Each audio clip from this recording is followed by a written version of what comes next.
How's it going? Braden here with MarineMax in Panama City Beach. Today I'm standing next to a 2022 NauticStar 243 DC. This boat is powered with a Yamaha 250 Show. Incredible hole shot. Let's step aboard and see what we got. All right guys, as we stand aboard this 243 DC by NauticStar, you can see it's got plenty of room even for a 24-foot boat. This boat seats 12 people. You've got nice luxurious captain's chairs. You've got a freshwater sink, chlorine countertops.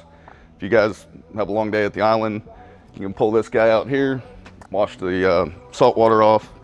Long day at the island also, you've got a large head with pump out. So you just pull up to the marina, they pump it out, you're good to go.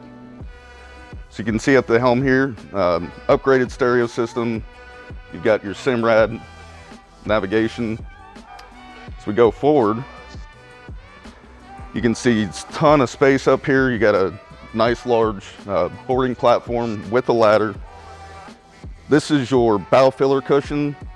So if you want to make a good day at the island, whatever it is, sunbathing, it's got plenty of room, cup holders. Definitely come out and check this boat out. This is Braden, MarineMax, Panama City Beach.